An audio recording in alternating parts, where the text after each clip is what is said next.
Salut, dans la vidéo d'aujourd'hui on va parler d'affluence. Juste avant ça, comme d'habitude, vous pouvez accéder gratuitement à ma série de vidéos privées en cliquant sur le lien, sur l'image pardon, qui est juste là. Normalement elle doit être quelque part par là, ouais, je pense. Dans cette série de vidéos, je vous donne vraiment mes meilleurs conseils qui sont regroupés pour organiser de la meilleure façon possible votre séjour à Disneyland Paris. Alors, affluence. J'avais fait une vidéo encore la semaine dernière qui parlait un petit peu de ça, notamment par rapport au VIP Fast Pass, mais je voulais en refaire une parce que je reçois encore beaucoup de questions là-dessus sur l'affluence en janvier et en février pendant les vacances de février.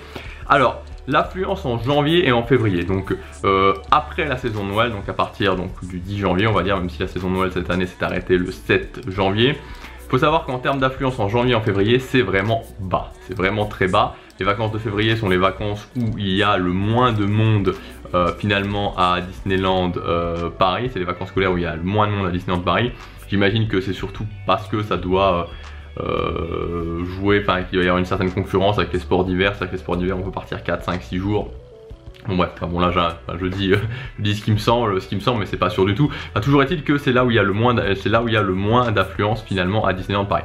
Donc globalement, si vous allez à Disneyland Paris maintenant, donc là au jour où je fais cette vidéo, on est quelque chose comme le 13, 14 ou 15 janvier, enfin au jour où cette vidéo est postée, on doit être dans ces eaux-là, et que vous voulez y aller jusqu'en février, il ne va pas y avoir énormément d'affluence. Donc si vous avez été par exemple à Noël, si vous êtes habitué à aller dans les grosses saisons, vous risquez d'être surpris. Moi par exemple, je me souviens.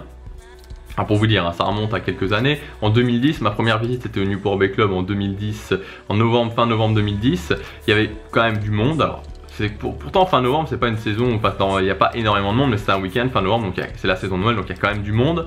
Et j'y étais retourné après fin janvier, début février 2011, et j'étais surpris quoi. Très honnêtement, j'étais surpris parce que je voyais plein d'attractions. Il y avait 5 minutes d'attente, et donc voilà. Pourtant c'était aussi un week-end.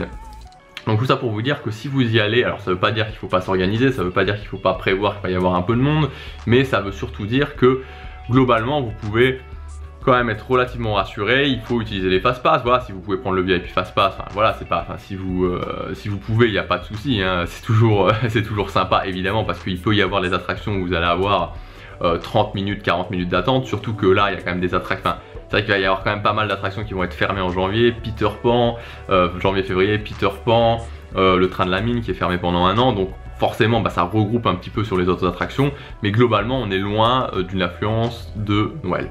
Voilà, donc pour répondre généralement aux gens qui m'envoient des questions concernant l'affluence en janvier et en février, il y a du monde forcément, surtout si vous venez le week-end, mais bon, c'est quand même rien à voir avec l'été, rien à voir avec les vacances de la Toussaint, rien à voir avec les vacances scolaires de Noël, et c'est valable aussi pour les vacances scolaires de février. Voilà ce que je voulais vous dire dans cette vidéo, on se retrouve demain pour la prochaine, salut.